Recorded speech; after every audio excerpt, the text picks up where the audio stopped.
Hey my fellow horror fans, and welcome back to October Horror Fest.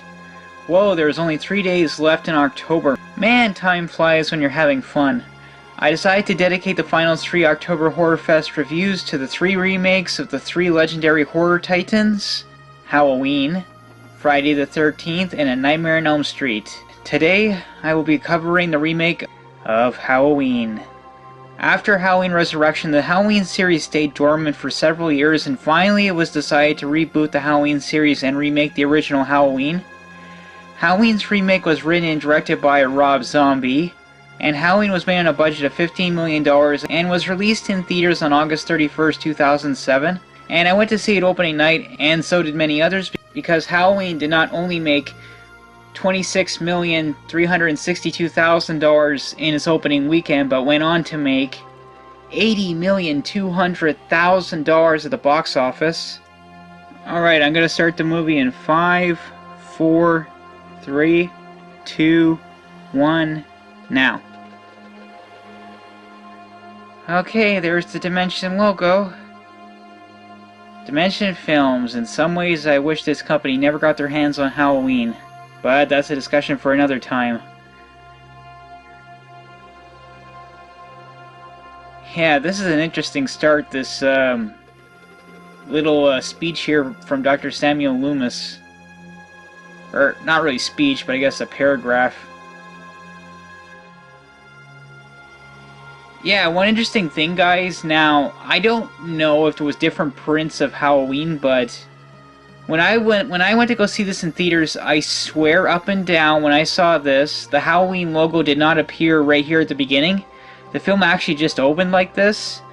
I actually saw it later in the film when Michael was actually running down the hallway after he kind of ran off from the principal's office.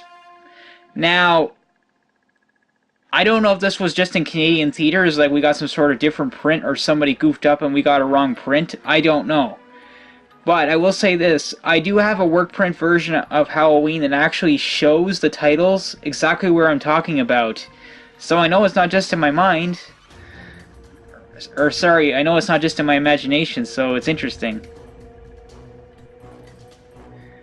Oh yeah, here's the troubled family. In some ways though, I actually don't mind this opening, but at the same time, like, really, Rob Zombie, this was what you went with? Michael Myers had a broken family?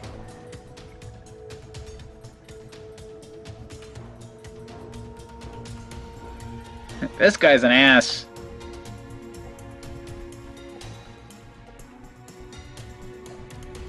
I will say, though, Sherry Moon Zombie, I actually think she's doing a good job. I don't know why she gets hate in this movie, because she actually is doing a good job.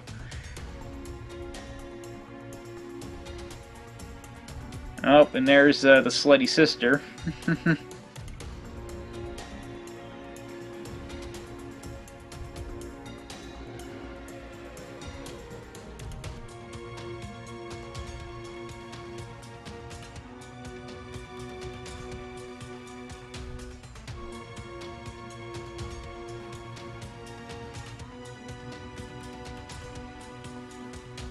Oh, you're a pervert, man.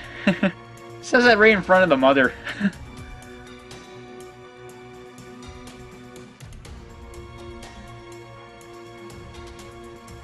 Nice one. Oh, poor baby.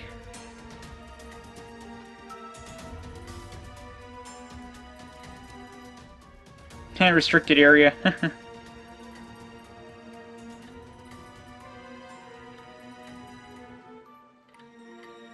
Yeah, I can tell Michael's definitely not right in the head.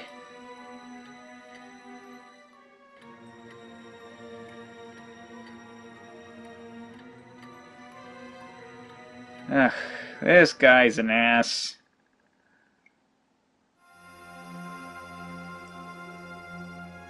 I don't know what it is, though. I can put up with this opening prequel section, though I will say this. I can definitely agree this went on too long.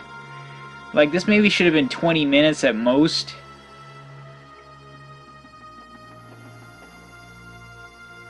Ugh.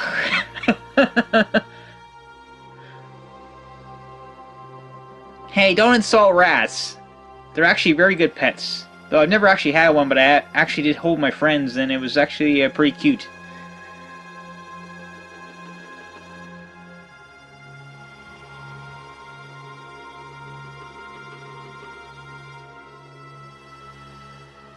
I tell you, this was the only time in the movie I think I wanted Michael to definitely kill somebody. Well, okay, one thing, guys, I'm watching the theatrical version. I forgot to tell you guys that. I'm not watching the stupid director's cut. That's another discussion for another time. Oh no, there's a couple kills in this movie I definitely wanted Michael to actually kill them, but that's the point. You're not supposed to do that.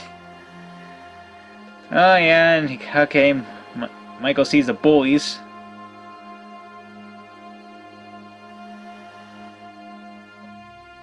This guy is an asshole.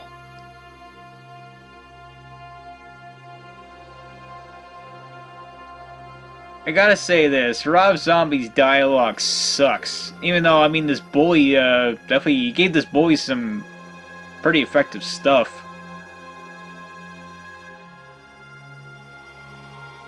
Oh yeah, he shows Michael his mother's freaking advertisement from the strip joint.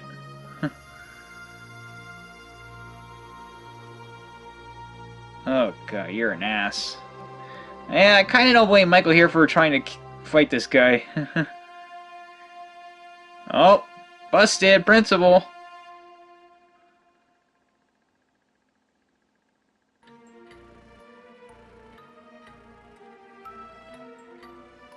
Yeah, this I don't get. Why is Michael yelling an F-bomb at the principal when the principal is actually saving his butt?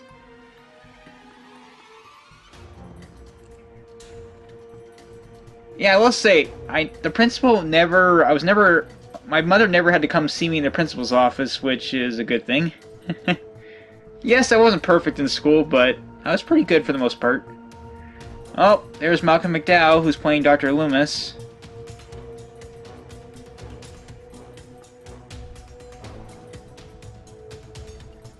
I will say, I don't mind Malcolm McDowell's portrayal of Dr. Loomis in this movie. It's actually not that bad. He actually does a decent job.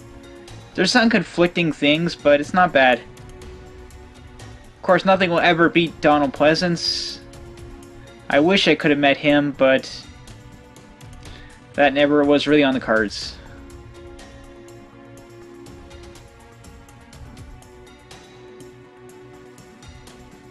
Ew.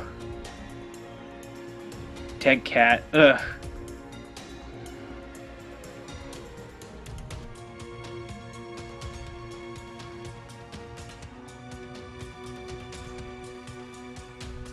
Yeah, you can tell Michael's definitely in trouble. I mean, he killed a horse.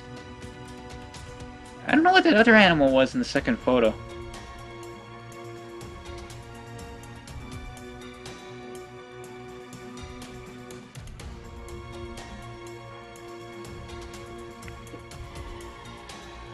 He is right, it is often an early warning sign.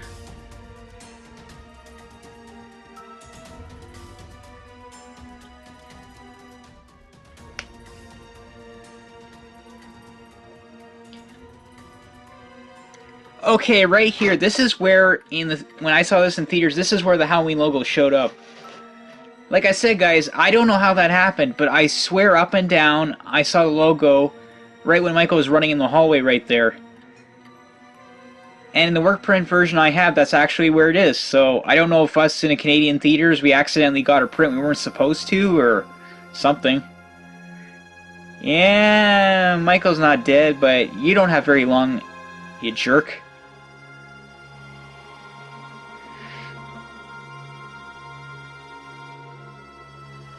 I don't know if the Halloween music belongs right here, even though, granted, it's nice to hear it. Ugh, what a jerk. Tell you guys, I've had my share of bullies in high school. It sucks. Yeah, like I swear, it's like you want Michael to kill this guy. It's like, you're supposed to do the opposite.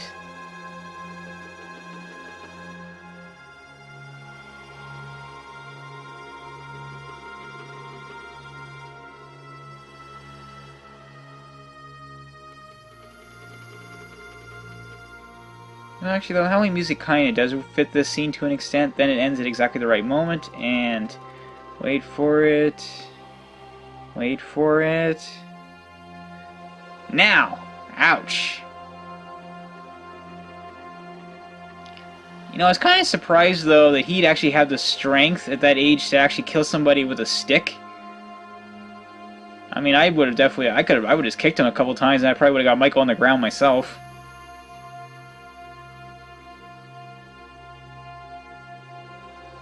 Granted, a sneak attack probably would work.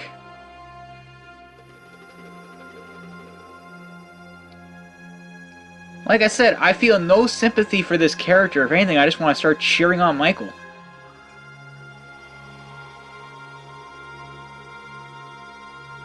I mean, this has got to be one kill. It's like, yeah, drag it out. Make him suffer.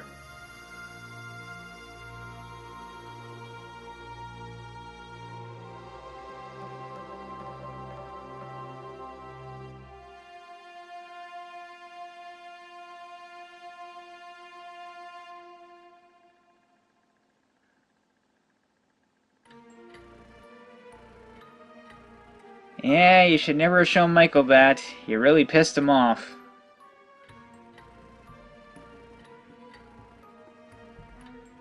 Yeah, he's gonna do more than hurt you, unfortunately.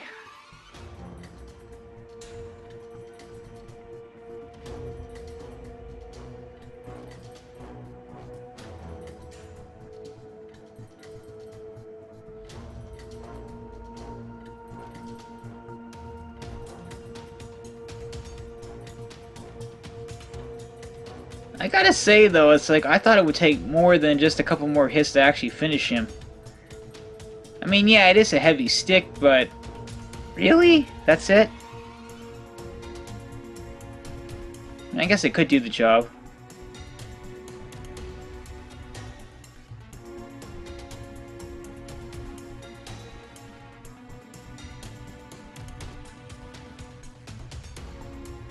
This is a good shot, though. I will say the film does look good. Unlike the second one, but that's a discussion for another time. Oh, there's the thing! Yeah, the thing from another world, or... Yeah, I think it is the thing from another world. That is a really good movie.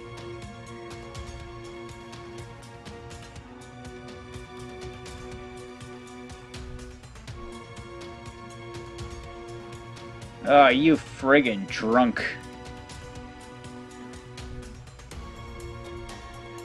No, I swear, if they ever made like a VR version of Rob Zombie's Halloween, I think every player would probably want to kill this guy.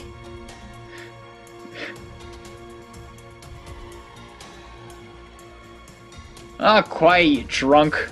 I mean, I will give the actor one thing, at least he can play a good asshole, but... I don't know, if I was gonna do a prequel story to Halloween, I would have done something a little different. Broken family, really? Maybe I would have done something like a car accident or something, and then Michael's suddenly just quiet, and then one night he snaps and kills everybody in the house. I think that would have been more effective.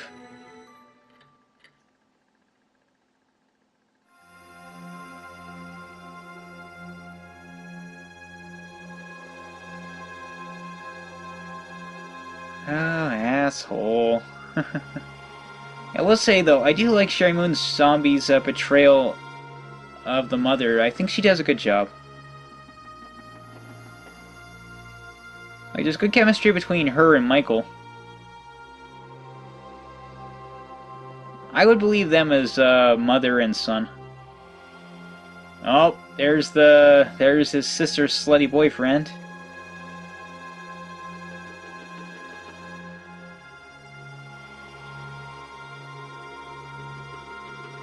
No one's too old for trick-or-treating. I swear, I have kids in the future and I have to take them trick-or-treating and I get into a costume and literally score my own treats.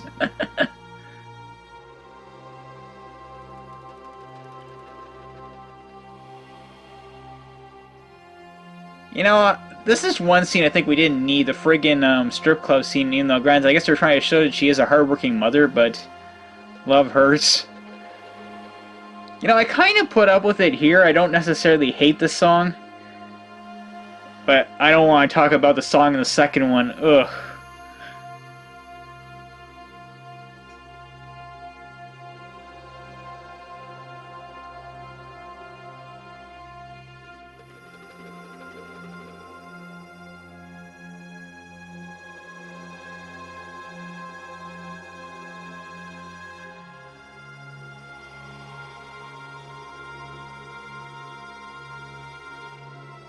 Yeah, maybe they could have shortened that scene in the strip club a little bit. Oh, time for Michael to go inside the house. Oh, there's Judith with her boyfriend.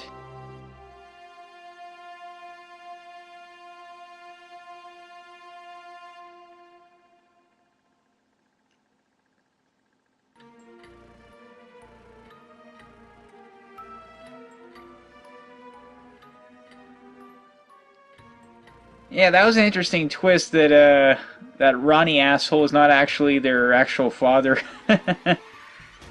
Except I don't know if Angel, the baby, I don't know who her father is. I don't know if it is the drunk or not. Oh yeah, this I don't get. It's like he puts the Michael Myers mask on and he wants to actually do her with the mask on. Yeah, she's not impressed, buddy. Why would you want to do it with the mask on? Also, I mean, I gotta say too, it's kind of like, really, we get to see the Michael Myers mask because he brought it over? I don't know. Michael sees the drunk on the couch.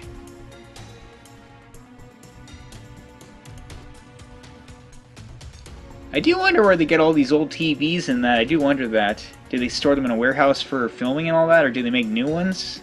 No, they can't make new ones, or could they? I guess.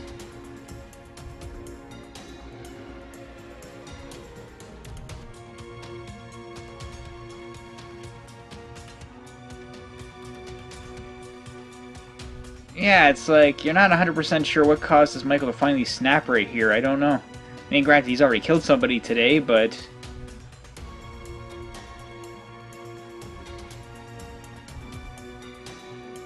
I don't know, what was he trying to... Was Rob Zombie trying to imply that he had a sugar high? I don't know. Oh, duct tape.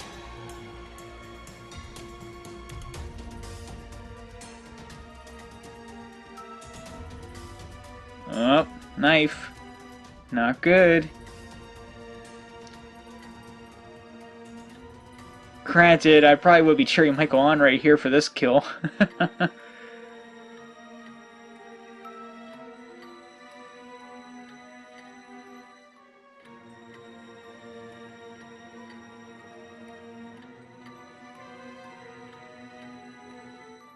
I wonder if there was any theater audiences that were actually cheering Michael on right here. Like, in my theater it was pretty quiet, but I went to see it earlier in the day, so...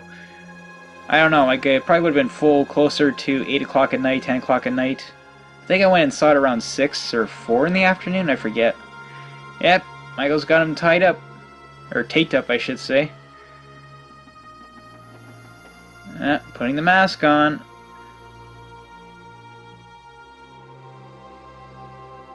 Oh, Michael hears something. Nope, some trick-or-treaters going by. Yeah, this is a good shot right here.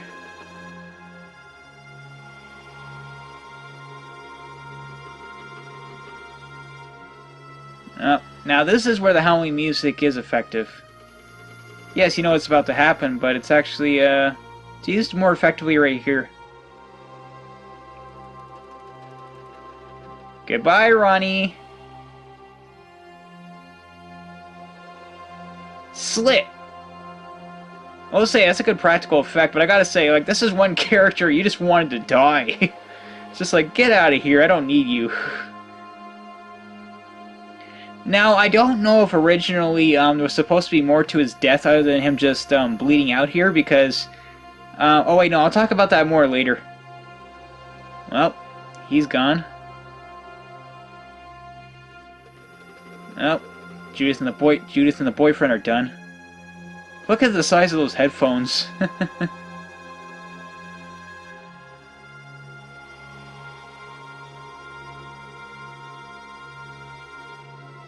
Boyfriend's going downstairs and Michael's about to follow. Oh, Michael's got a baseball bat. Not good.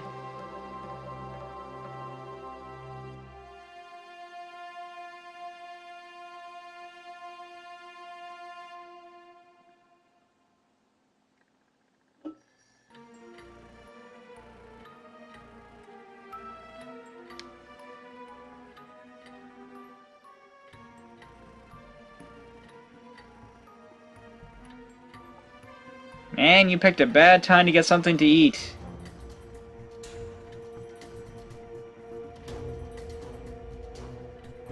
Look out.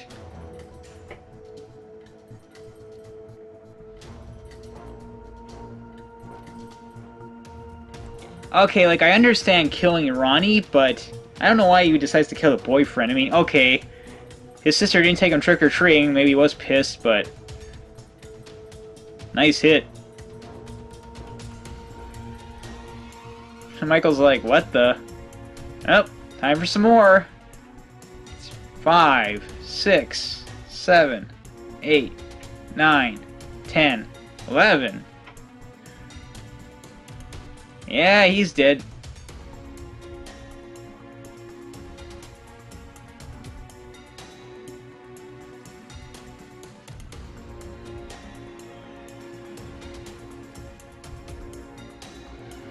I mean, I didn't really care about this character, but at the same time, it's like, Michael, I could have probably given you a pass on the bully and on Ronnie, but I don't know, killing the boyfriend. And then, of course, he comes to go kill his sister in a minute.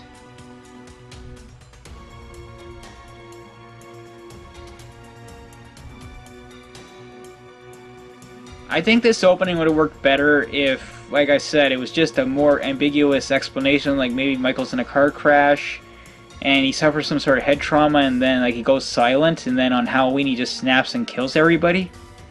I would have accepted that. Like I said, I don't hate this opening. I can still watch this and enjoy it. It's just, I admit, the friggin' broken family angle, I don't know, it's just, oh, Michael's got the mask on. The classic Michael Myers mask.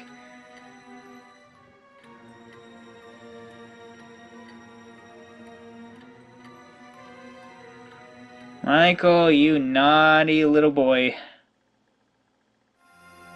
Judith, it is not your boyfriend.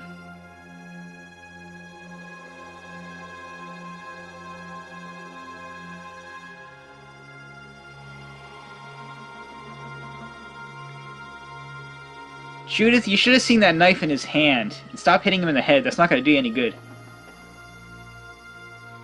Ouch! Damn.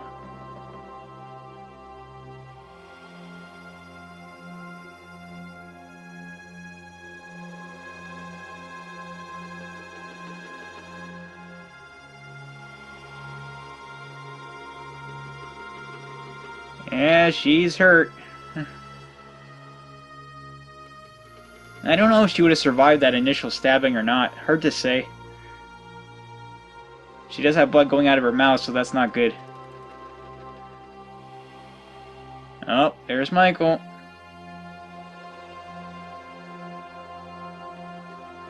Yeah, this is actually a good shot.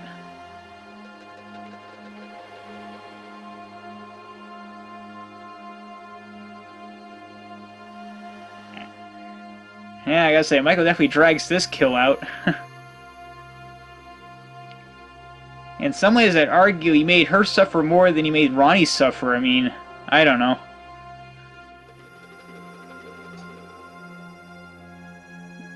I gotta say, well, Judith is not a very likable character, but I do feel bad for her here. Like, she definitely does not die quick.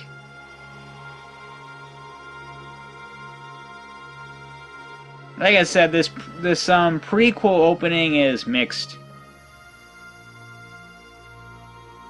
I gotta say, like, part of me was like in the theater, oh no, is he gonna hurt the baby, which is called Boo, I think. Granted, though, at the same time, I think I knew he was not going to, obviously, because we know who she really is. But of course, as it turns out, Michael actually has a very close relationship with Boo. Yeah, that's an interesting name, Boo. Oh, there's Mrs. Myers leaving. Oh, if only she knows what she's about to go home to.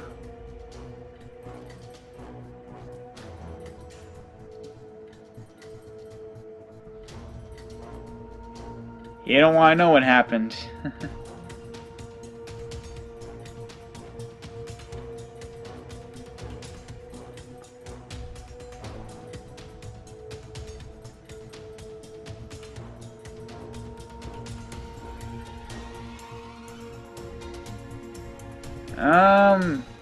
He killed everyone, that's what's going on.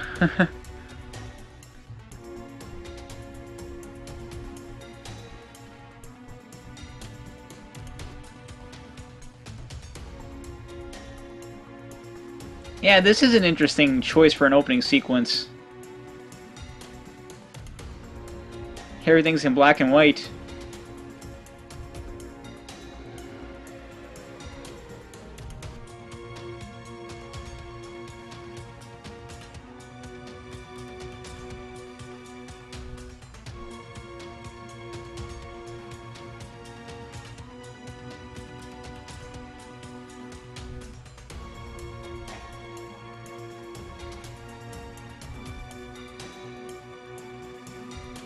Michael leaves a mess.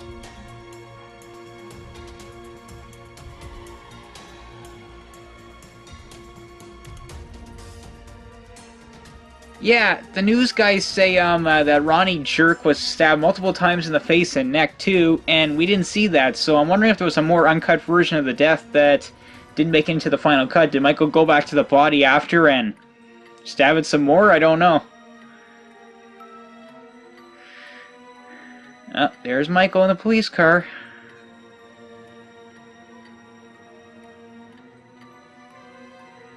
This is a creepy shot.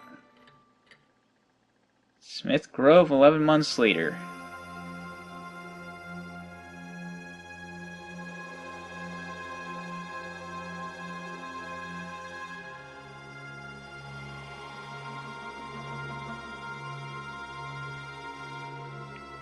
Yeah, if you guys look at a lot of these exterior shots, it's actually from the same hospital where they shot Halloween 2, ironically. Just the exteriors, not the interiors. I don't know where those were filmed. Yeah, I do like this part. This, like I said, if they would have reduced the stupid broken family angle and kept it to no more than 10 to 15 minutes, the stuff in the sanitarium would be interesting, and it's actually not that bad. Like, I like the fact that Dr. Loomis is actually trying to work with Michael Myers here. Yes, Michael's talking, but he's still a kid, so that's not necessarily breaking the rules. I like the old equipment.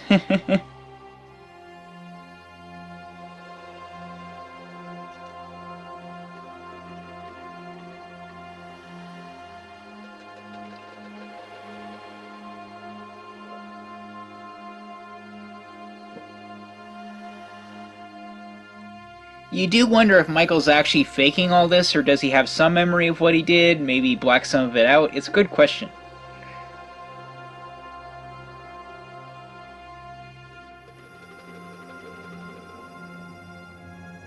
Some do question why would Mrs. Myers actually even come see her son, but you have to remember,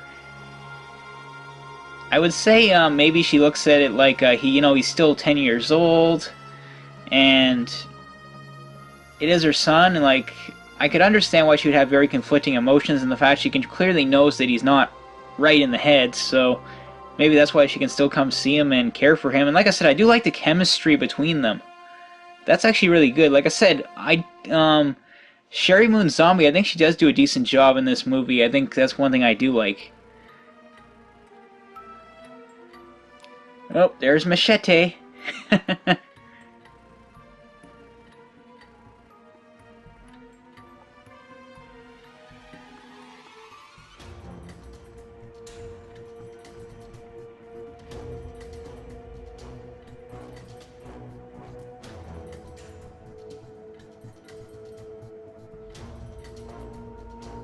Do not tell Michael to live inside his head. That's not going to help you in the future.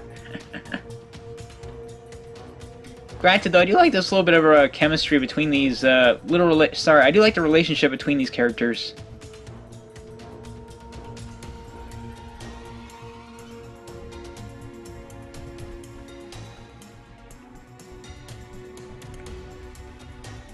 I made some masks when I was a kid.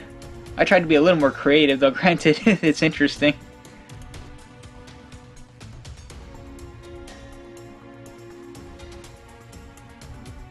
Yeah, like, these are some great scenes. Like, this is interesting.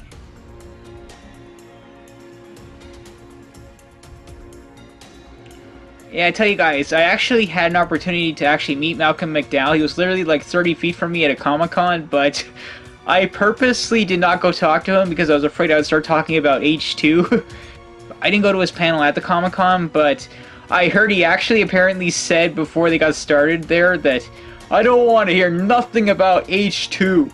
I don't want to hear nothing about how it sucks. I've heard that stuff to the end of the earth. I guess Malcolm McDowell, I guess he's, and I heard Malcolm McDowell is big friends with Rob Zombie, and he's worked with him on other projects, so I guess he's just like, I don't want to hear this crap anymore.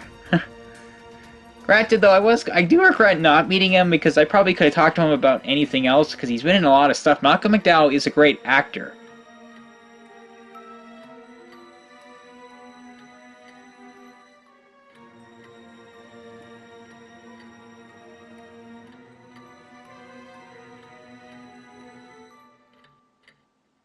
Yeah, I don't know why everybody says Sherry Moon Zombie sucks acting right here because she's actually doing a good job. These are actually some good scenes.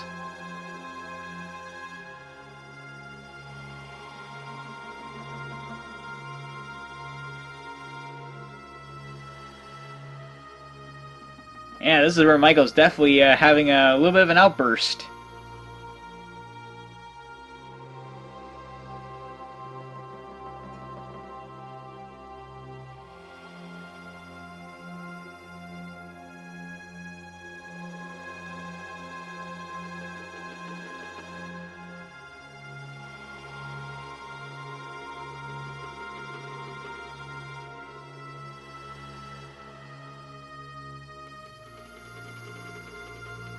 Like, these are definitely interesting scenes. Though you can tell Michael's definitely starting to become a shell.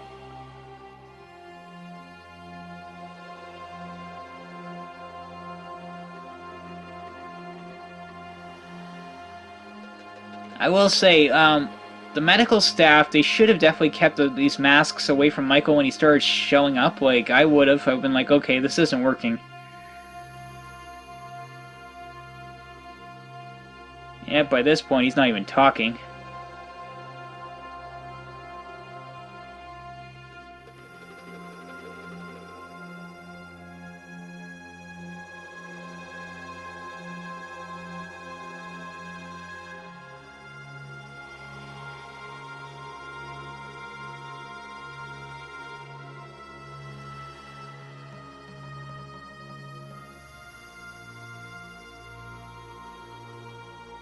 Oh, Mrs. Myers, you're gonna regret leaving that photo in a minute.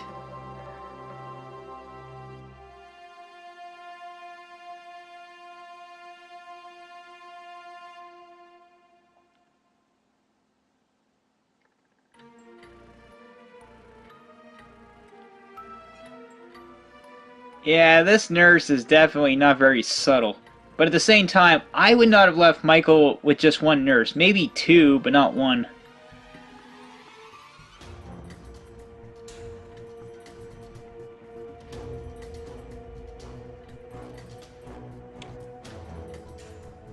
Yeah, in the director's cut, there's a little bit of additional dialogue here where she actually says to him he couldn't be related to her.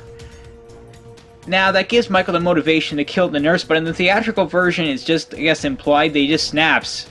It actually kind of works either way. That's one time where maybe taking away a reason to kill is actually a good thing.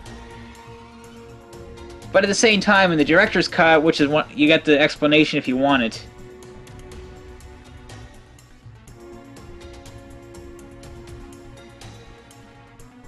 Yeah, Michael's gone nuts here.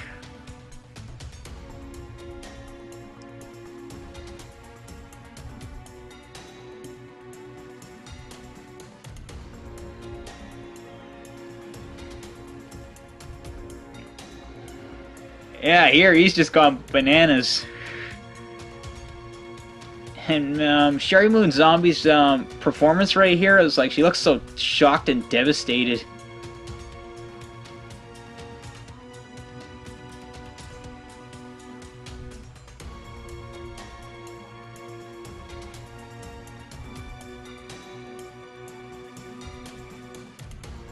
Yeah, that was a creepy scene.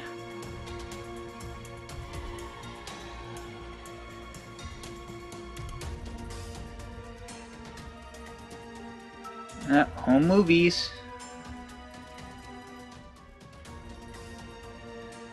Yeah, right here, Sherry Moon Zombie's giving a good performance. Like, you can tell she's devastated.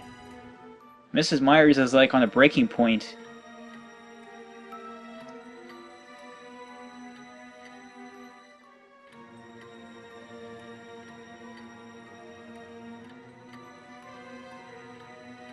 Oh, she's got the gun.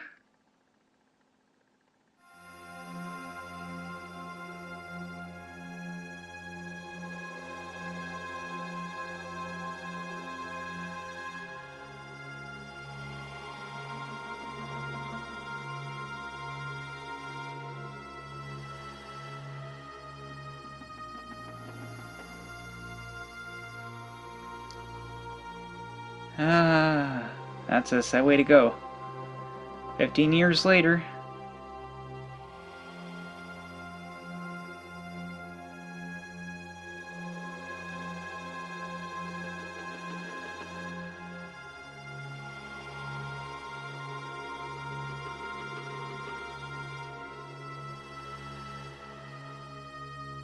Now, there's one major thing you're about to see. Literally, Michael's become this big Hulk, and it's like, really? That little kid turned into this Hulk? I think he's too big, honestly, I agree. Like, I would have made him small. I would have made him about maybe a foot shorter. It's like, here, he's like 7 feet tall. I mean, okay, maybe 6 feet I could have accepted it, but 7? Gotta say, though, Michael made a lot of masks in 15 years, but guess he had nothing better to do, honestly. I guess I probably would do the same thing.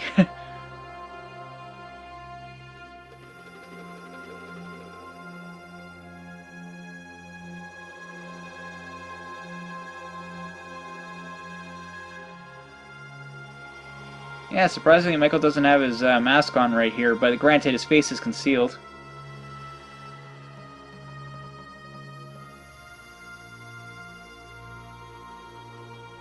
Yeah, in the work print version, Michael was supposed to be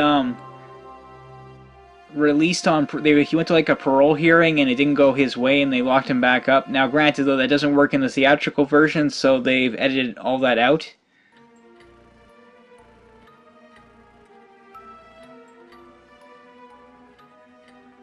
Director's cut version, I believe they show some of the parole scene, but not the full thing.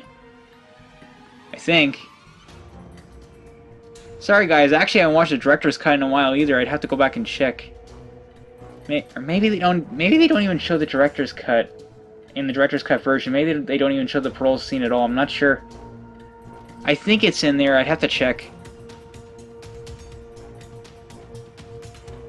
Yeah, it's a good scene here between Michael and Dr. Loomis. So, like, Dr. Loomis is like, he feels bad, but he can't do anything more for Michael, and he leaves. But then, this following scene here where he's actually talking about his book, he kind of has, like, conflicting emotions.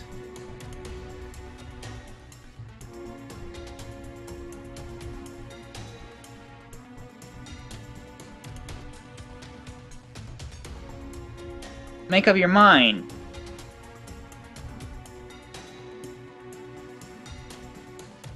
Like right here, he says he's a psychopath, yet he still feels sorry for him when he's actually saying goodbye to him at the sanitarium. So he's definitely got very conflicting personalities, but granted, it's not overdone in this movie. Like, you don't hate him in this film, which is exactly the point. Okay, right here. This is the newer escape sequence they shot for the theatrical version because the audiences... I heard the test audiences did not like the stupid rape scene, and I don't blame them, and I'm glad they actually reshot and made this scene because this escape is far better.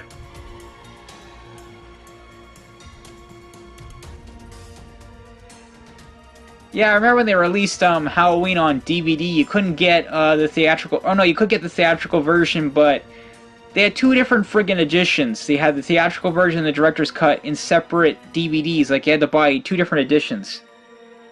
I don't get why they would do that. Probably doesn't make more money.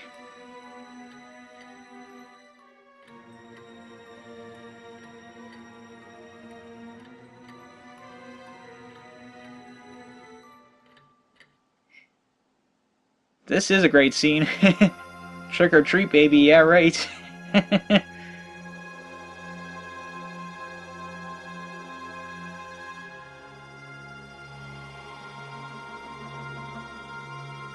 Yeah, you'd think these restraints would be good enough, but honestly, I probably would have put him in quite a few more.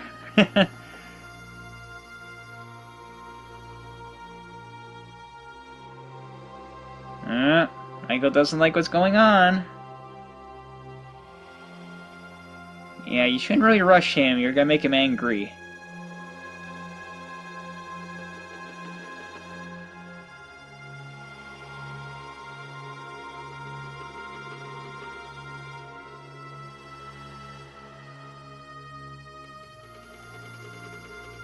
Yeah, you can tell Michael's gonna lose it soon.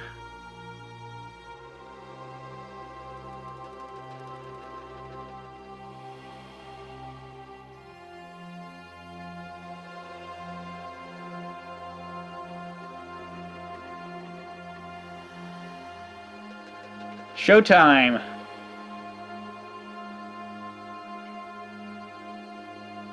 Damn, Michael works fast.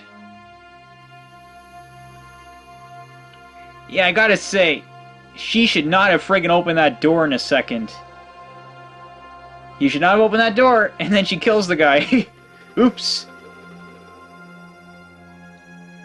Michael took care of her. Yeah, this is definitely the superior escape sequence. Like, this is what's supposed to be Michael, like, literally, like, the unstoppable force.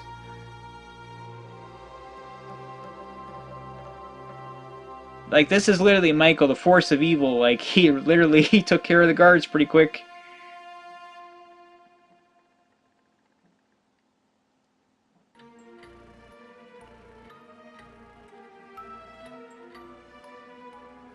Oh man, if I were you, you should get out of there.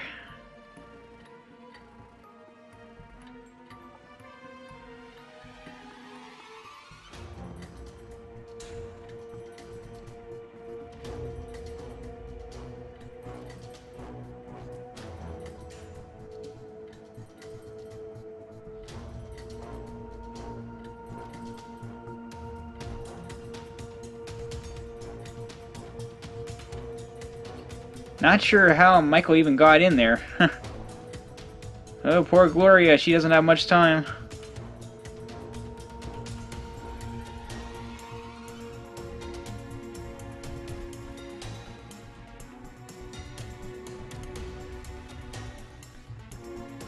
Should have gone in there.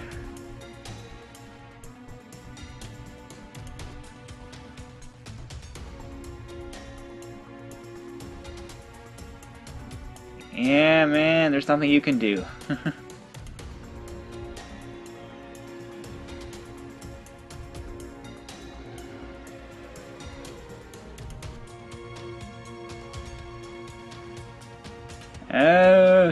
I've been killing everybody. That's what I've been doing out of my room.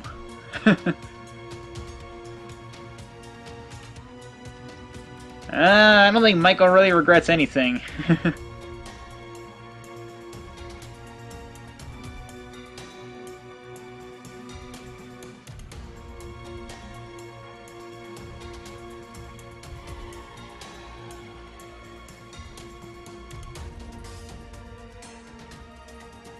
Honestly, I think you would have been better off just running off.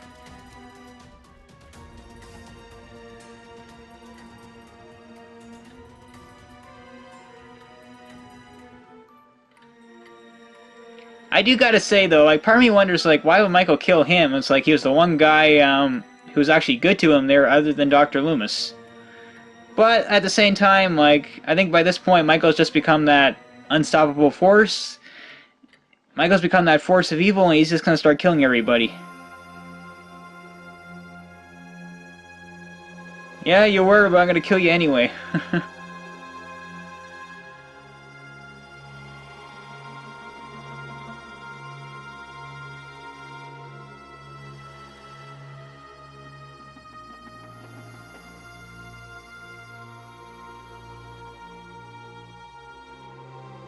Yeah, Michael definitely draws this kill out.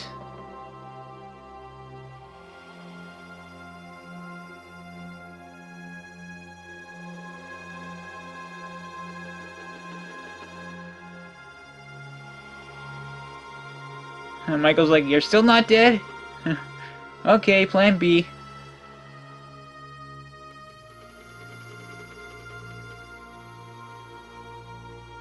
I do gotta say though, even though Michael dropped that TV on the guy, it's like he had his arms up. That probably should have saved him, but who knows? Oh, time for the bad news.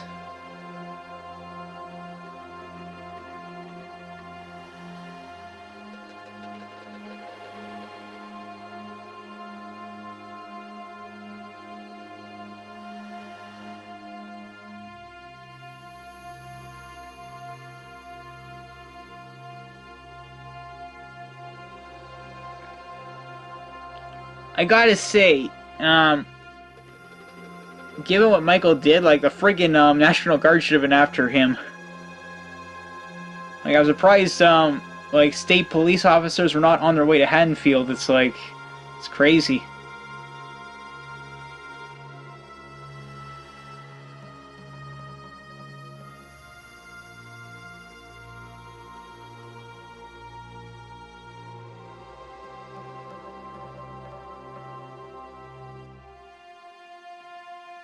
Oh, here's Joe Grizzly.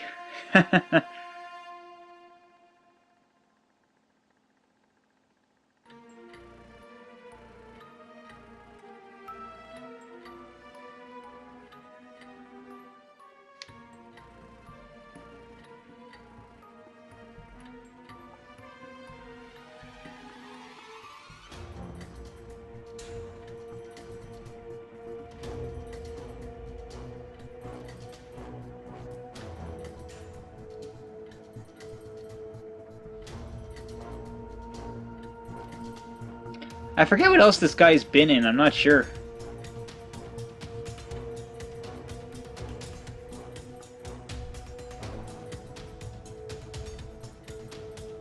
I forgot he was looking at porno.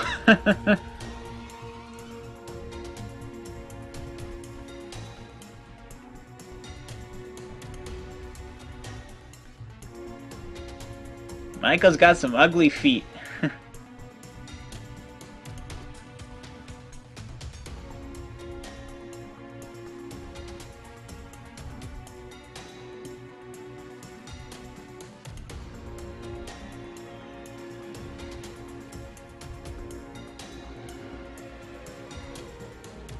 And no, he's not gonna wait for you.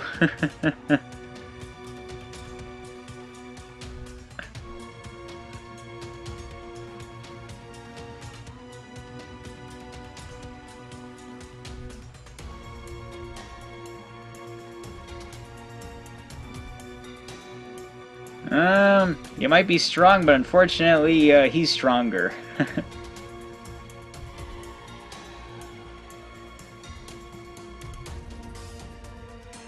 You're gonna regret pulling out that knife.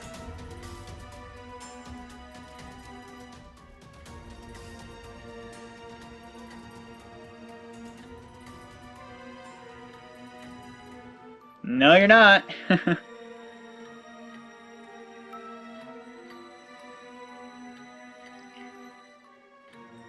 Yeah, this is a good fight. I will say that. Ouch.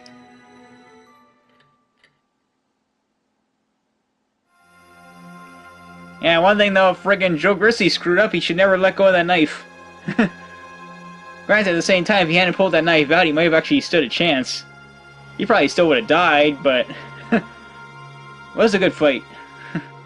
Well, Michael had to get his clothes somehow. God, Michael leaves a mess.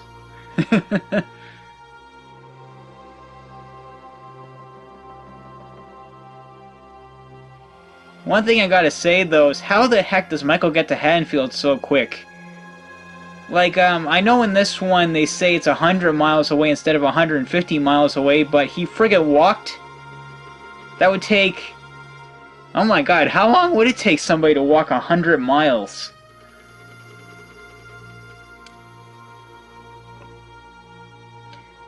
Yeah, I will say, Laurie's parents right here, they're actually really well done. They're great actors, and I do like, this funnier version of Laurie.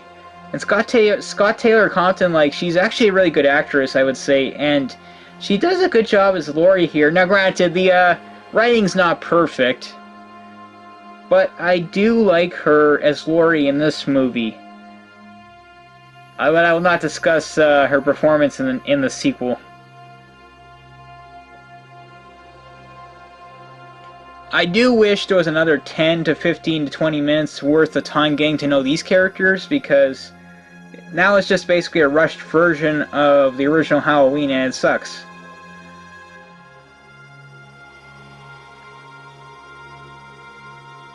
But I do like this more let loose, funnier version of Laurie. Like, she's still innocent. Yeah, she has a little bit of a dirty mind, but you know what? Who doesn't?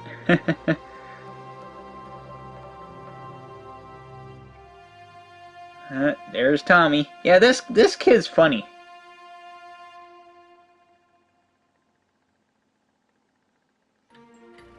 Yeah, this part's actually written pretty good. It's like I said, Rob Zombie with this movie, I don't know if he had another writer that they just didn't get credit for. I wonder that, because this is some good writing right here, but then there's other chunks of the film that are terrible, so I don't know.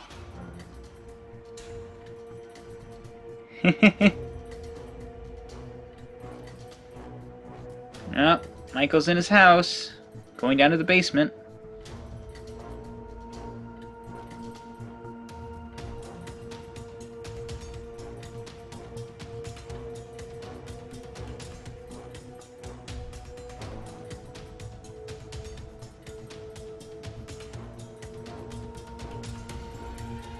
Yeah, there is one weird thing.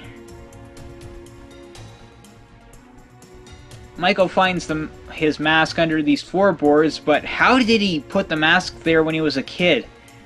I don't care how strong he was when he was a kid, there's no way he could have ripped up those boards back then.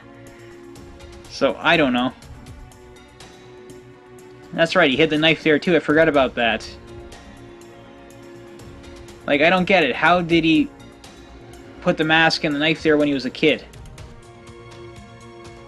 Granted, though, I do like the music. I mean, this is the right spot to have the music.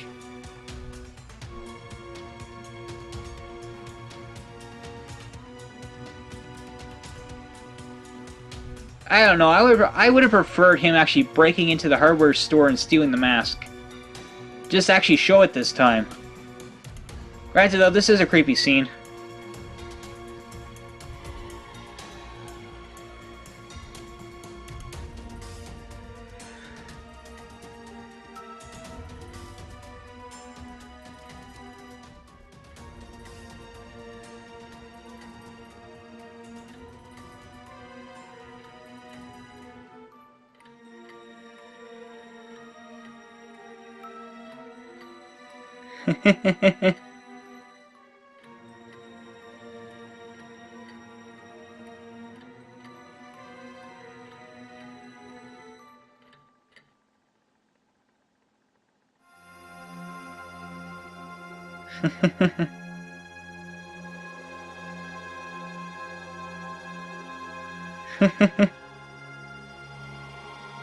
Yeah, ironically, Scott Taylor Compton was actually 17 when she was filming this.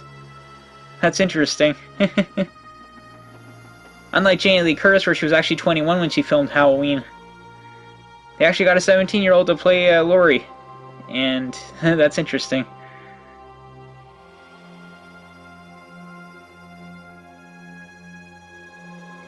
Oh, there's Daniel Harris. Yeah, I gotta say, Daniel Harris actually fought to come back to the Halloween series, and I gotta say, she could still pass from a teenager in this film, and even though she's actually like, I think she's 27 right now when they film this.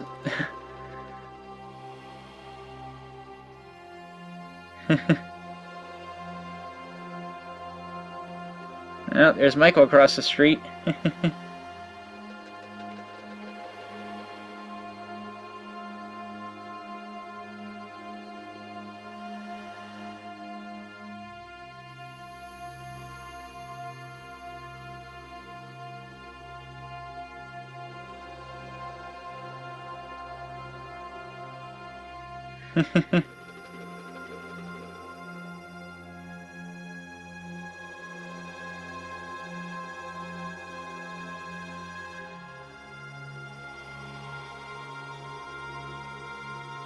Good point.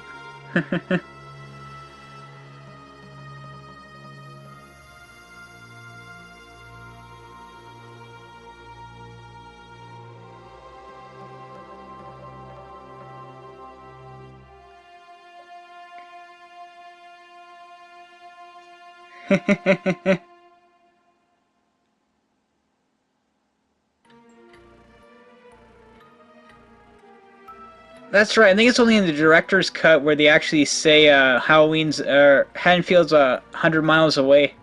I guess in the theatrical version they were trying to not say exactly where Smith Grove was. That actually does make the theatrical version make more sense because you don't know the exact distance.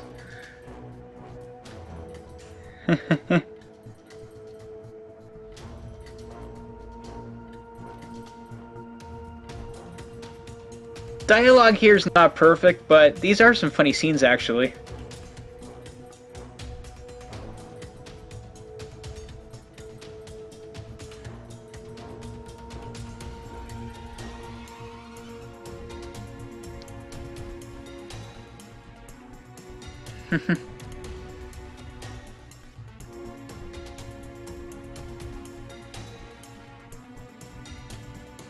Yeah, I think I read Daniel Harris was only on the set shoot for like 14 days, I think.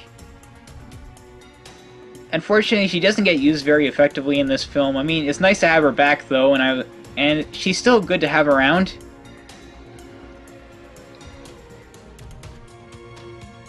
This is a creepy scene, but I don't know. I think I would have preferred they stuck with the Michael driving by in the car. But granted, in this film, he's not supposed to be able to drive, so...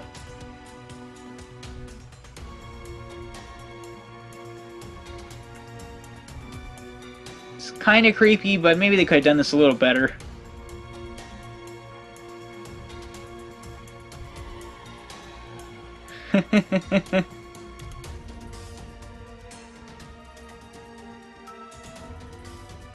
Oh, there's Brad Dourif.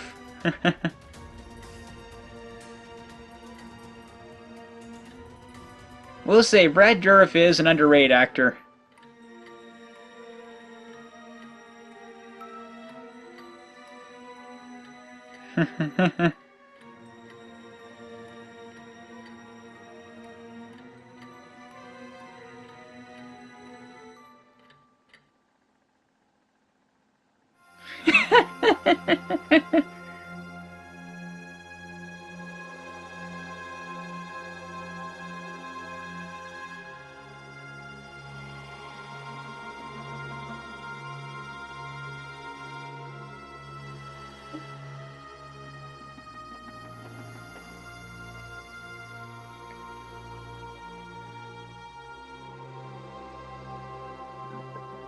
Right here, the dialogue's definitely, it could have been better.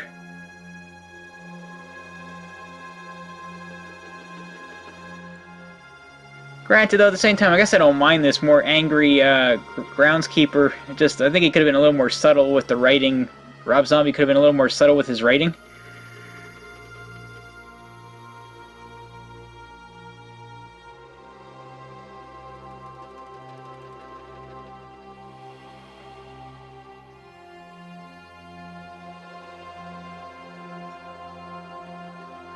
Yeah.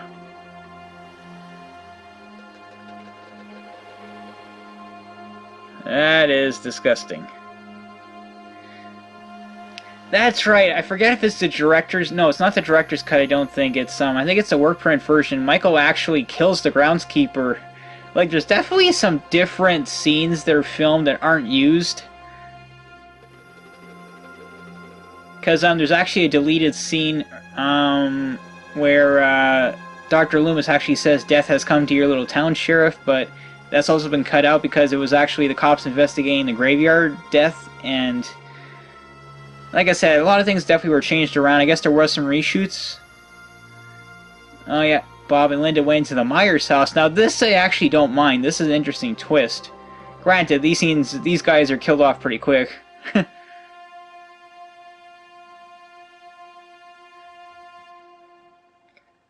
Doing it in an abandoned house. That seems to be the case in a lot of films.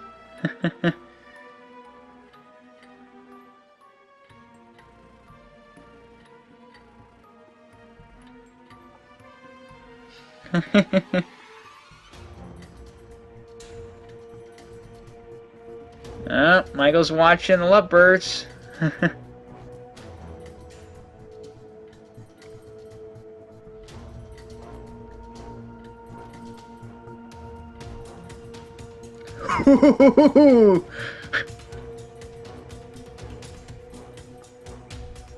Yeah, man, that's not a good thing to say.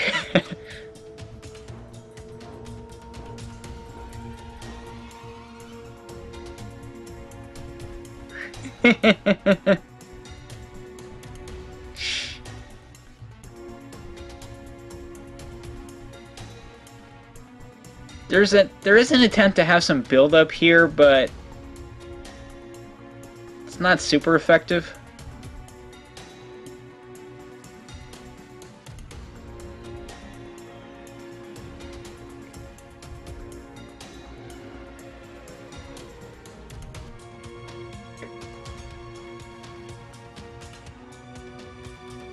Yeah, originally Bob was actually supposed to die here in the van. I've actually seen the alternate death.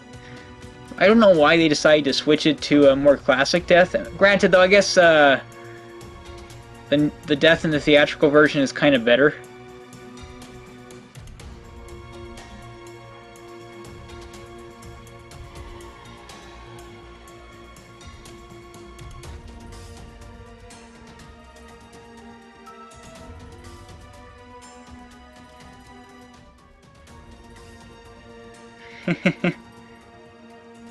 Girl talk.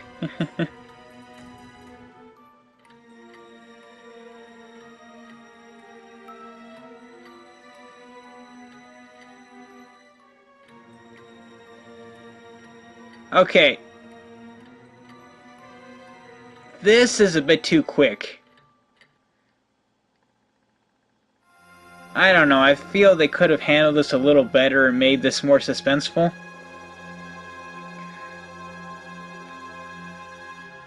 Like, when he actually stabs in the knife, like, it could have been a little slower.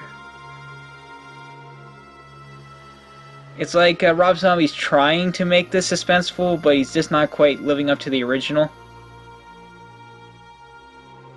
Maybe the build-up to the death is actually not bad, but the actual stabbing is just too quick.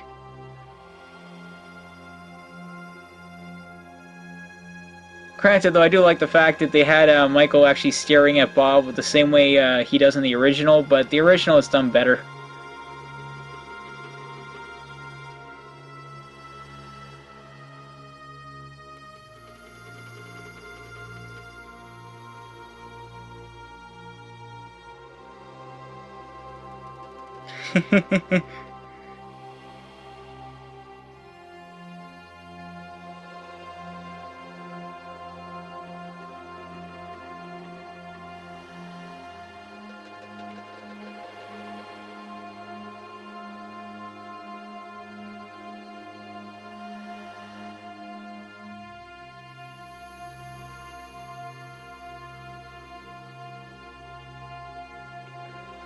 I wouldn't insult him if I were you, Linda.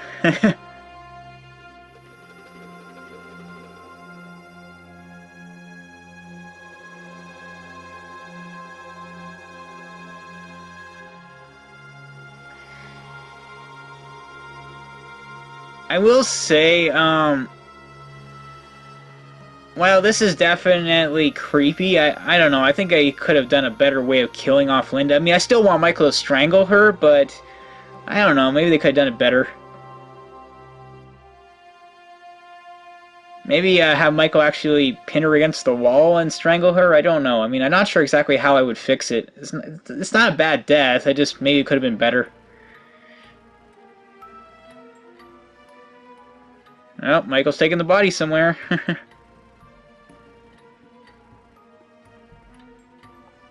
Oh yeah, Michael's actually... Oh, sorry. Dr. Loomis is actually buying a gun.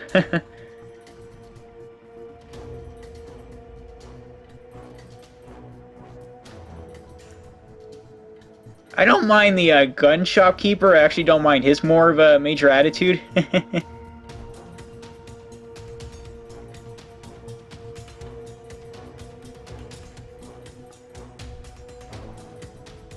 He's hunting evil.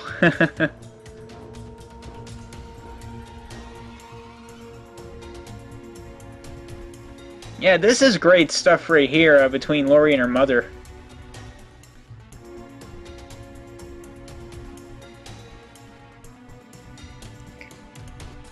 Like, I like Scott Taylor Compton's portrayal of Lori. Like I said, she's a little bit lighter, but at the same time, she's still an innocent kid.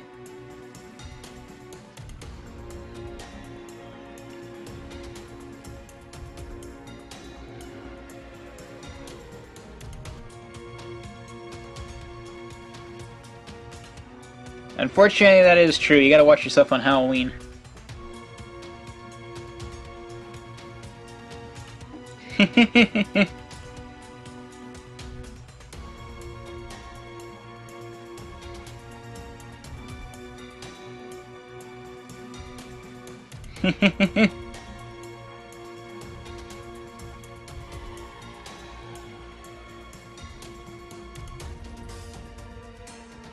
Yep. Time for a few more bodies. Yeah, Laurie's father's death, there's actually, a few different takes.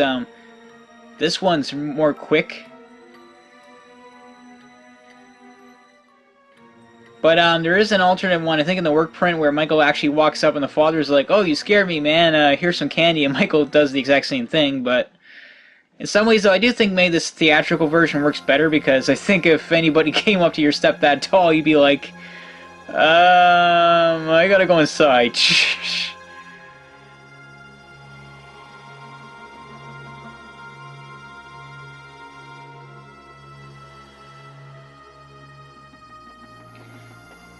In some ways, I wonder if maybe Laurie's mother's death could have been kept off screen. Maybe that would have made it better, but at the same time, this is creepy.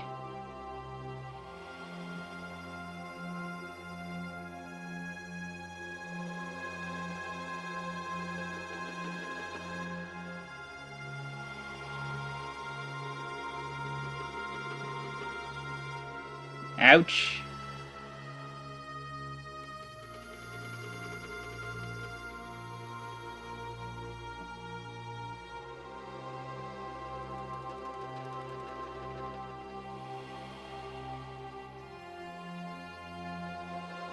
That's that.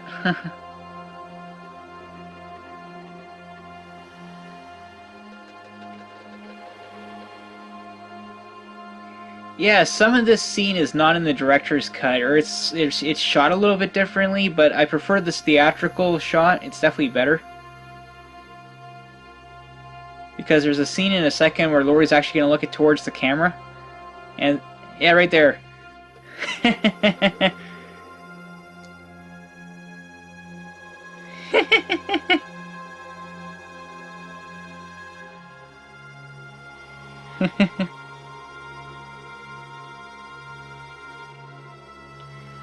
Yeah, this is not very creepy. I wish they would have actually had an open doorway. There's really no music right here. There could have been some music. Like, there could be some build-up. Like I said, it's just... A lot of it's missing build-up.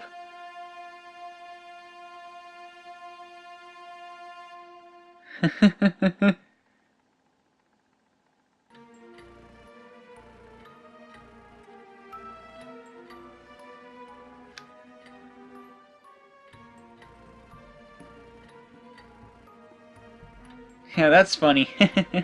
Oh, there's the thing.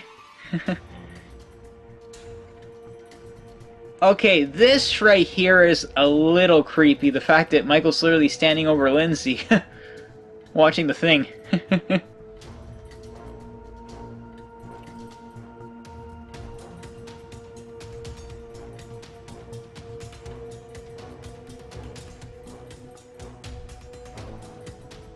I do wonder, though, how the heck did Michael get in the house? Oh, Michael's gone.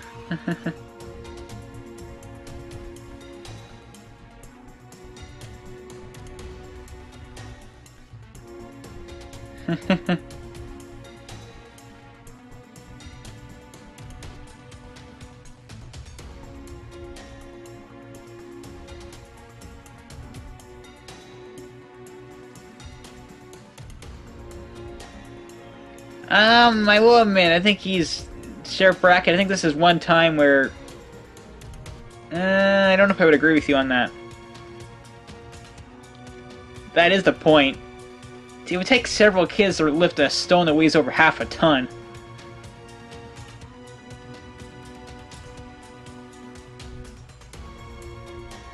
Yeah, I will say Malcolm McDowell and no, sorry, I will say Brad Dourif is definitely underrated.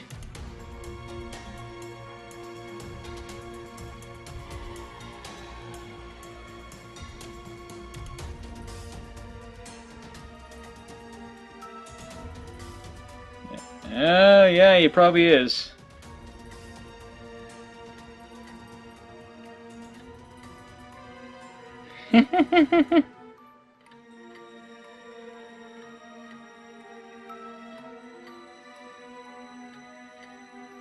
Yeah, there's some build up here, though. It's not as tenseful. Like, if Michael's walking a little bit closer, this could be more tense.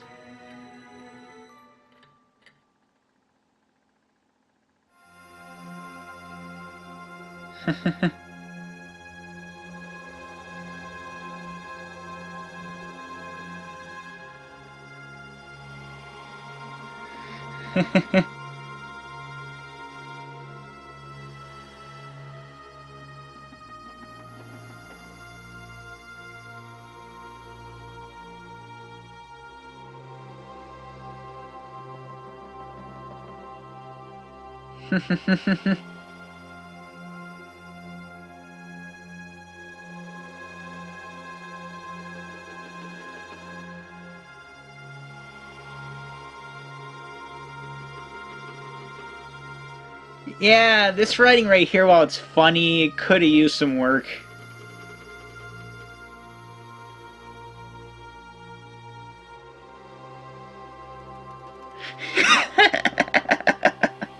Oh, yeah, that's funny.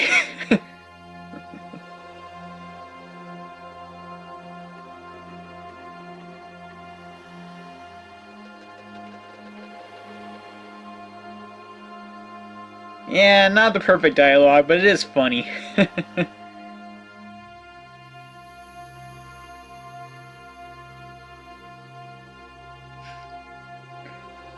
Yeah, you'll have fun for probably a minute.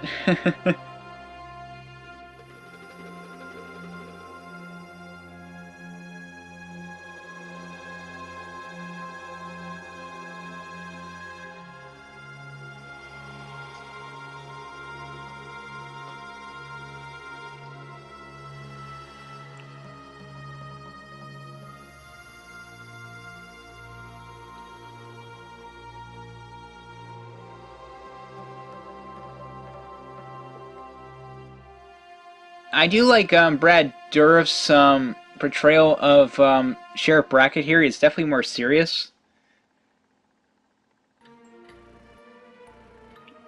Like, these two actors are definitely playing off each other. Like, these are some good scenes.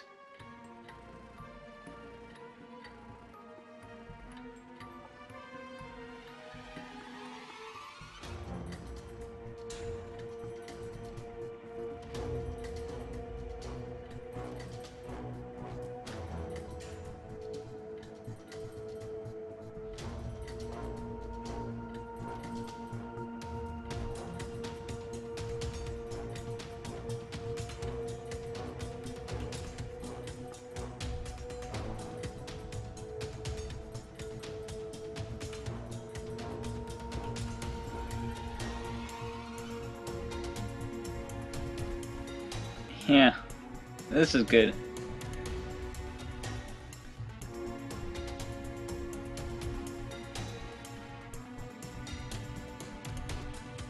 Yeah, unfortunately they can't come to the phone.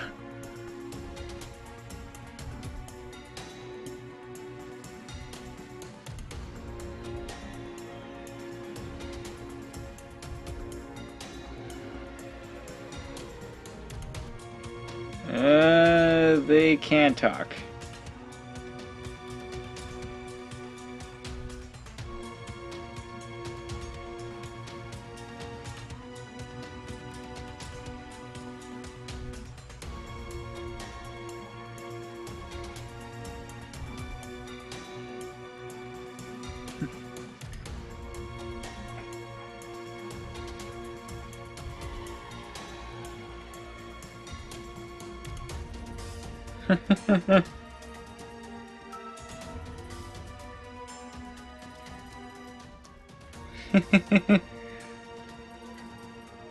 Oh, I love this. Attack of the kids.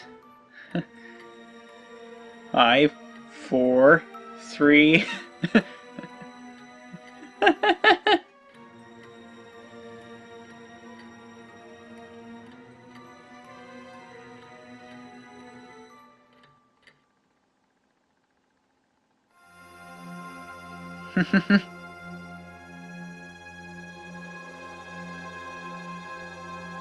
Oh, there's Michael.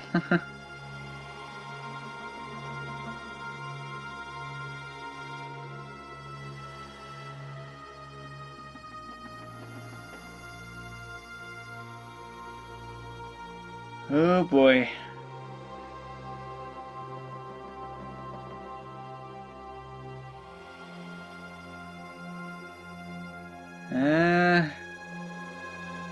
Annie, you're only going to enjoy that pleasure for a little bit longer, unfortunately.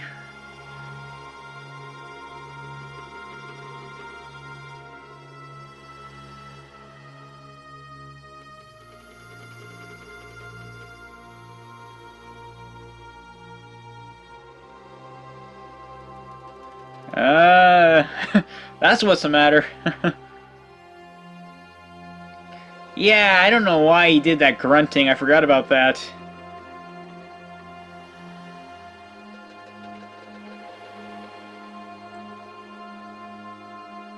Yeah, some say maybe they should have ended the scene right there, but then they jump to inside where Annie's fighting Michael. I will say, though, I do like the fact that Annie tries to fight back against Michael in this film.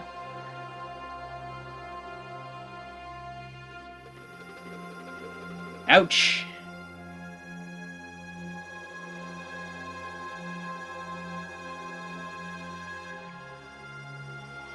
Yeah, Michael definitely takes his time with her. Granted, she has another purpose.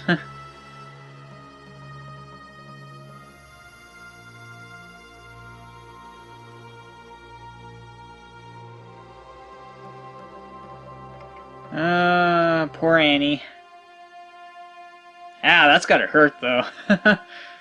I tell you, Danielle Harris is a very tough actress. She'll do a lot of things.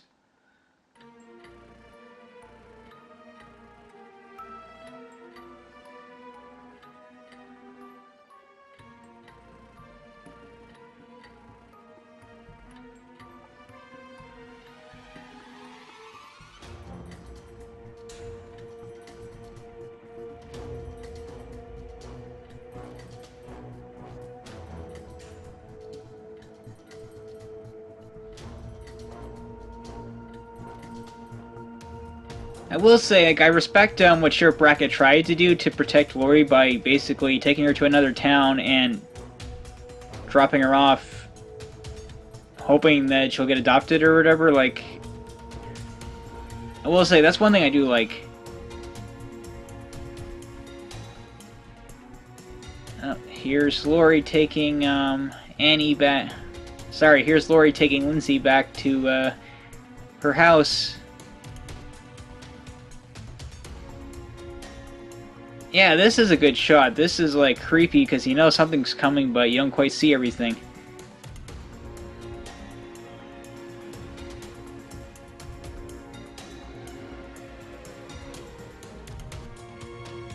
Yeah, she tells her to run home, but she's already home. But granted, you know what? I can actually forgive Lori for saying that because literally right now her brain's on adrenaline mode. She's just not thinking.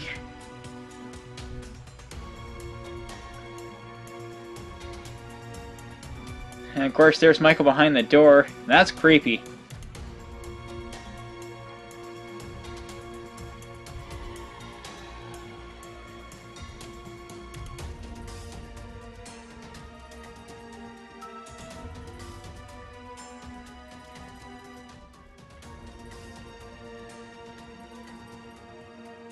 I will say, I like the fact there's at least some build-up right here, because this is all creepy.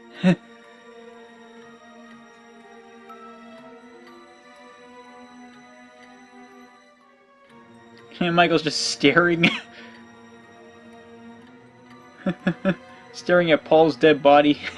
Which he actually put a pumpkin on.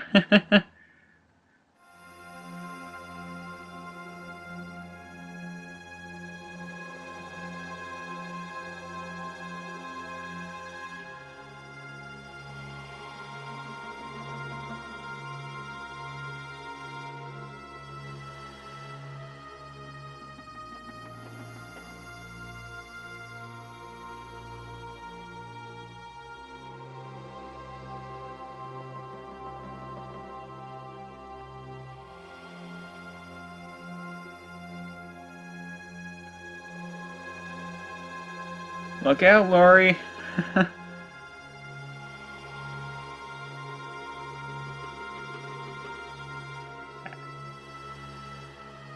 I forgot that Michael grunts quite a bit in the first Halloween remake. I guess you just don't hear it as much.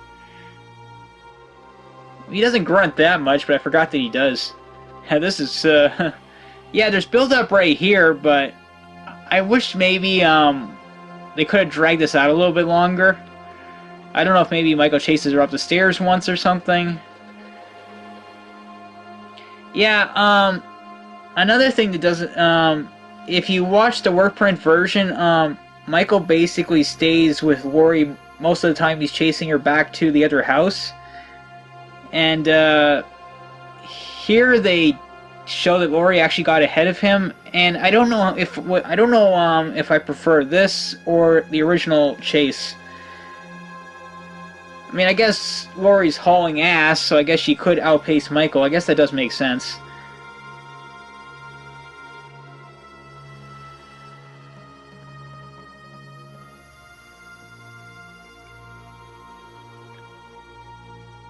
I will say Scott Taylor Compton does an excellent job right here nailing her performance.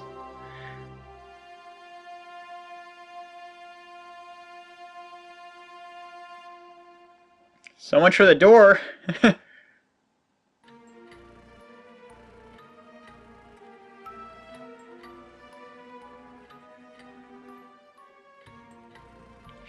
Yeah, be quiet, guys.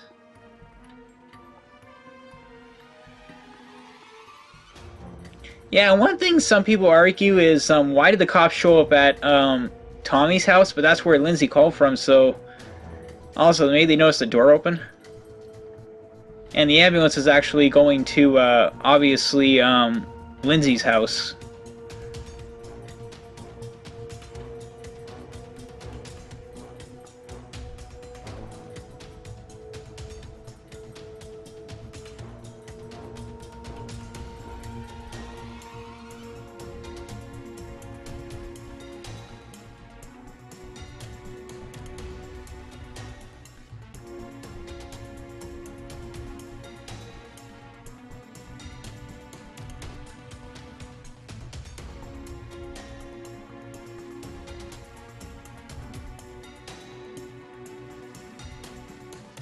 He's not gone. Yeah, there is. You just didn't search good enough.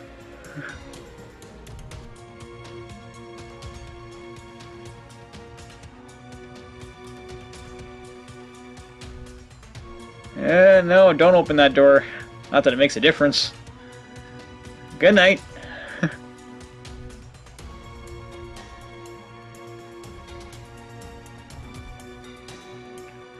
Granted, so much for that door.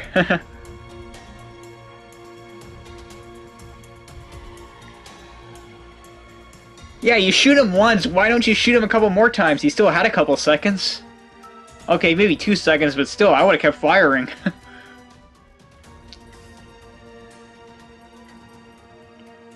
Yeah, this is tense. And of course he grabs poor Lori.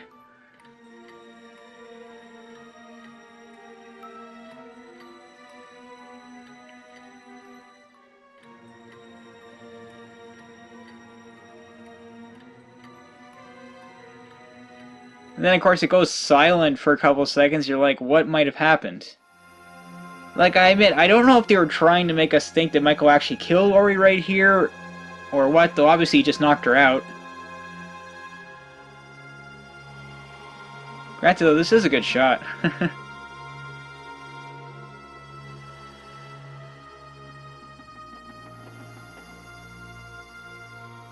Yeah, one interesting thing, they did actually shoot the remake in the same area as the original.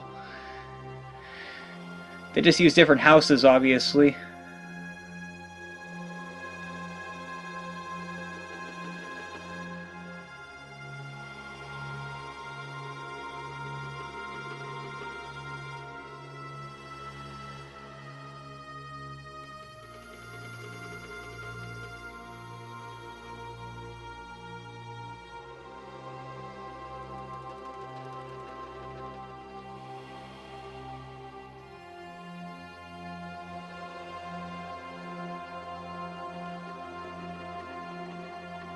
Yeah, Michael did a number on friggin' poor Annie.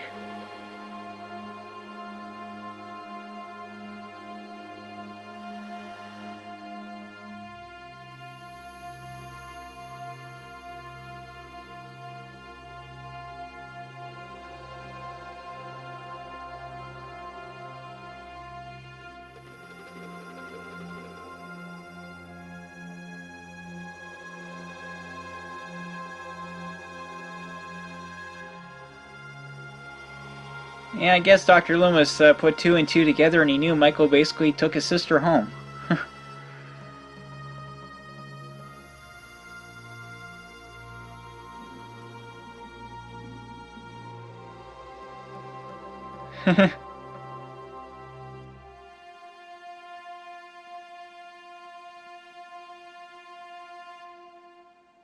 Yeah, it's creepy. He's got the friggin' Myers tombstone and a pumpkin, and of course, poor Linda. Linda can't wake up.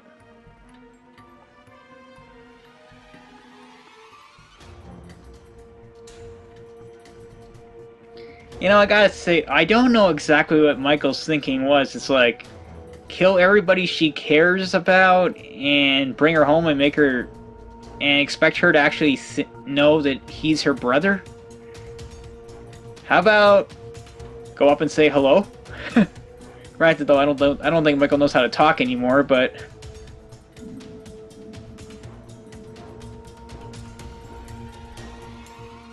yeah, Michael, what do you want exactly? He's already finished Linda, unfortunately, Lori.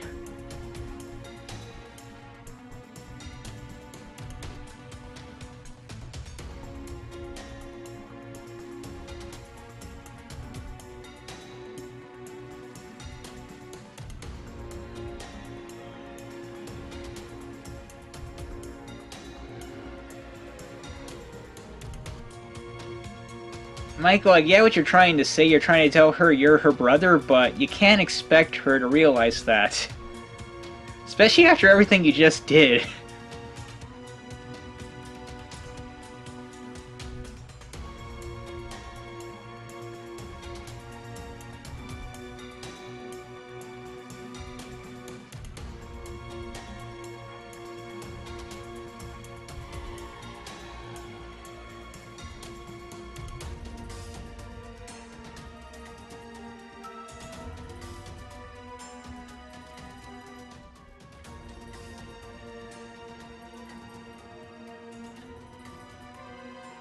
This is a good scene. Like, it's definitely, like, you're just, like, it's tenseful. Like, you don't know exactly what's gonna happen, but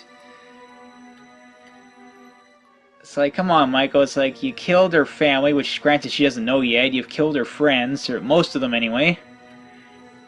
You can't expect her to actually realize that you're her brother.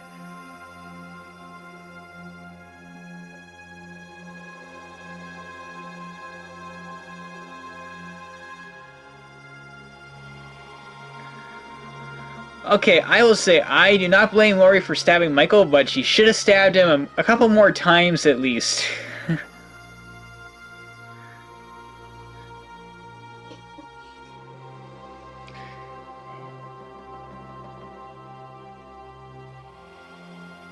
Yeah, Michael's got her trapped. Luckily, it's an old house.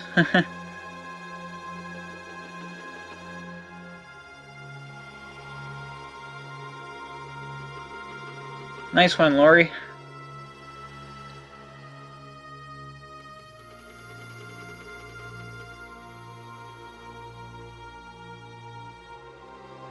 Uh-oh. Michael's getting up. And now he's mad.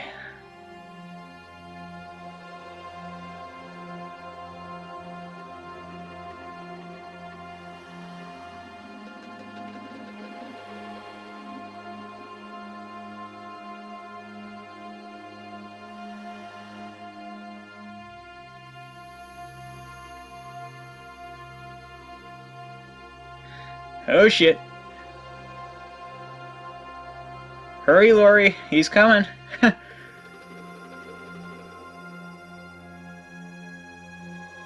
That was close.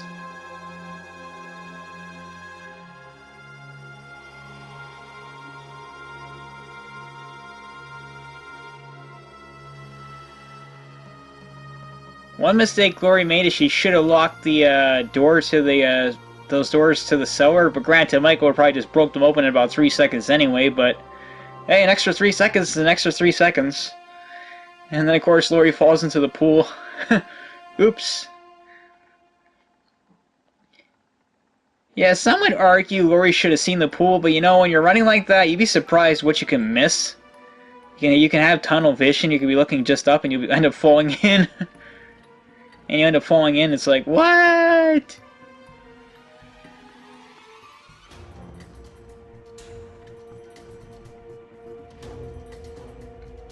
Yeah, this is tense.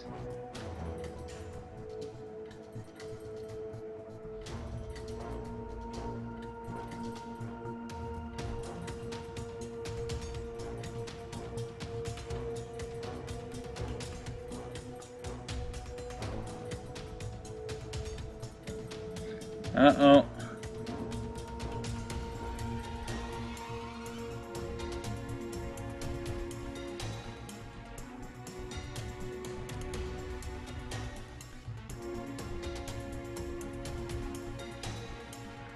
Oh, Dr. Loomis to the rescue.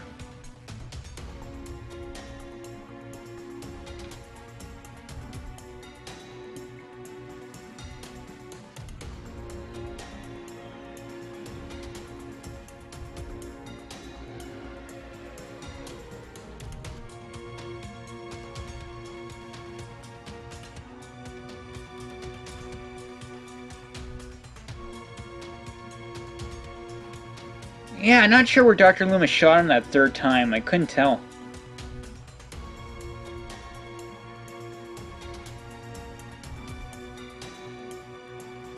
Gotta say though, Michael can take some bullets. That's 4 rounds.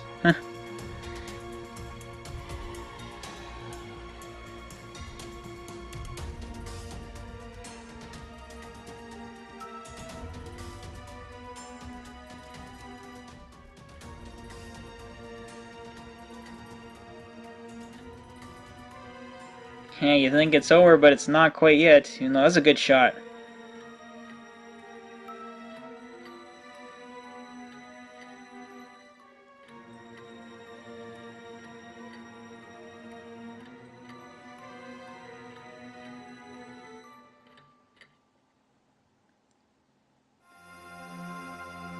Like I said, it's too bad they spent so much time on the prequel stuff. I mean, they could have had more build up to the present stuff with Lori and Annie and the others. Like, It would have made the film better, I think. Like I said, the prequel stuff, if they could have shortened it by 10 to 20 minutes, you would have had a better film. Yeah, this is a good scene right here. Dr. Loomis is actually in shock for killing Michael, or at least he thinks he's killed Michael. Correction, it still is.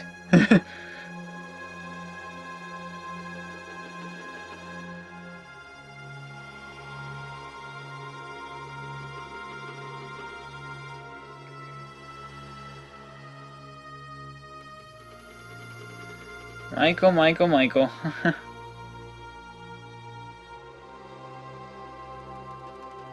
It's true, it's not her fault, Michael. Granted though, Dr. Loomis, yes, you did fail him, but at the same time, maybe that wasn't the best wording to use right then and there. It's like, I don't know, Dr. Loomis, maybe you should have actually said, tell Laurie who you are?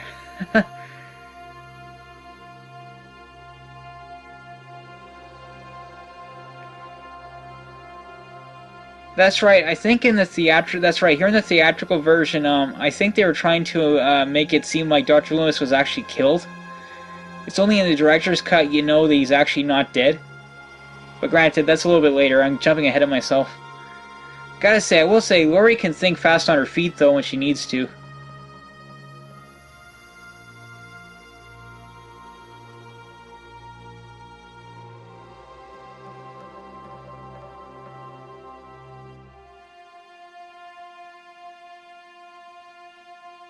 Yeah, Laurie, now's the time not to talk.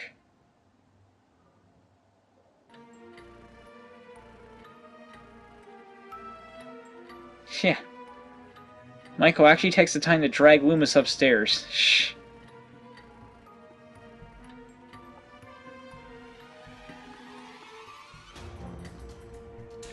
Yeah, it's like here you're not sure if he's dead or not. It's like, is Dr. Loomis dead? Is he not?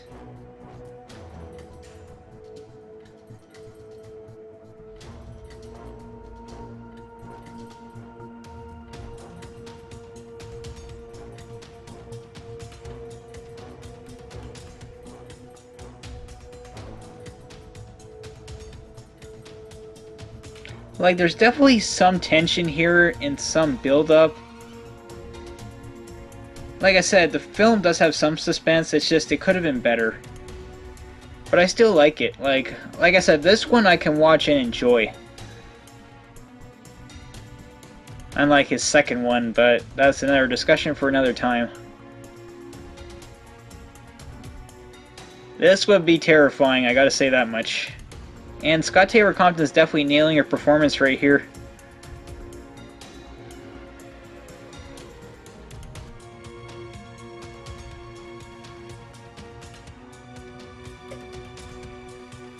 Yeah, I gotta say, Laurie takes a risk moving right now, but she really doesn't have a choice. If she hadn't moved, then... But granted, oh, I'm getting ahead of myself again. It's like, it's because I've seen the film before. I'm talking about stuff that hasn't happened yet. Like, this is a false jump scare coming up because, you don't know that Laurie's actually already left the room, but granted, I think that's the point. This would have been effective for a first time.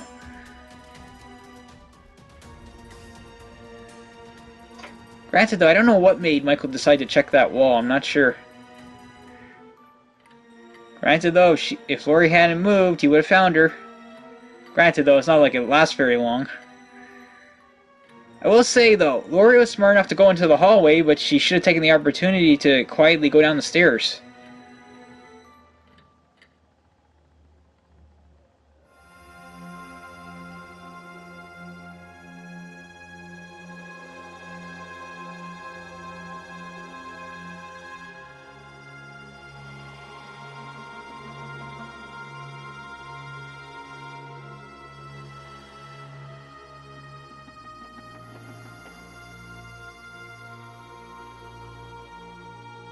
Laurie, this is when you should have quietly moved. Like, literally, you were near the stairs.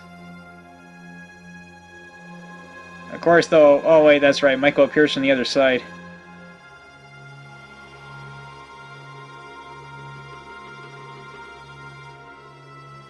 In the director's cut, Dr. Loomis would have grabbed Michael's feet, but like I said, here they're trying to imply that maybe Dr. Loomis is dead, you're not sure.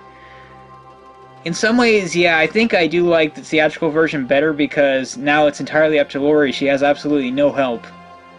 Laurie has absolutely nobody to help her at all, and Laurie now has to survive Michael's onslaught. Oh yeah. This is tense, I will say that much. I mean, you definitely feel for Laurie, you're like, oh no.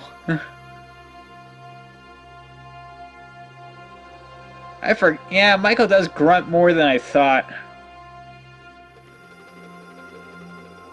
I guess you don't hear it as much in the first one as, unfortunately, you do in the second one.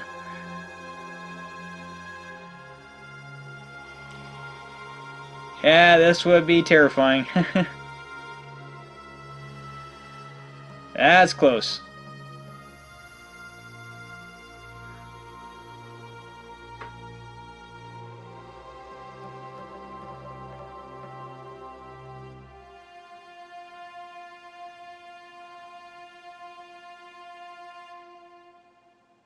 Man, that would be so freaking scary.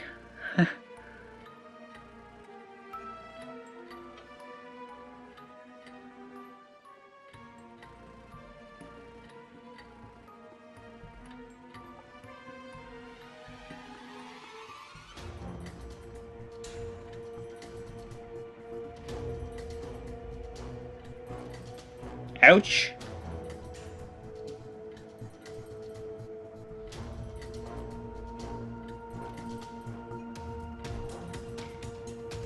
Yep, Laurie's taking a beating. Man, that's gotta be at least a 8-foot drop.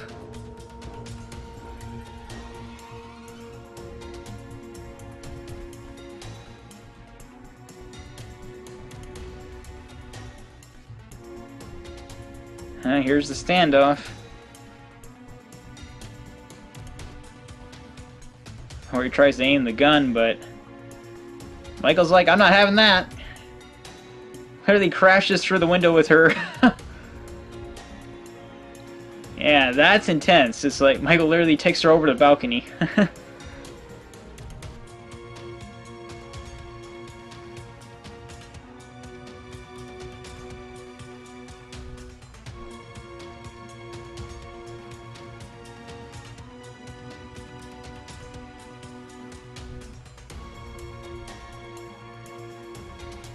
Ouch. Yeah, Laurie's hurt. She's hurt a lot. And of course, she's literally on top of Michael. It's like, oh boy.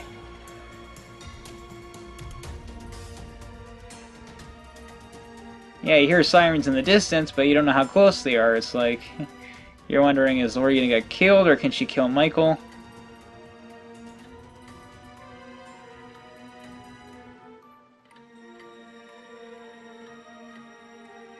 Yeah, Laurie's pissed. I do like the fact that there is build-up here. Oh!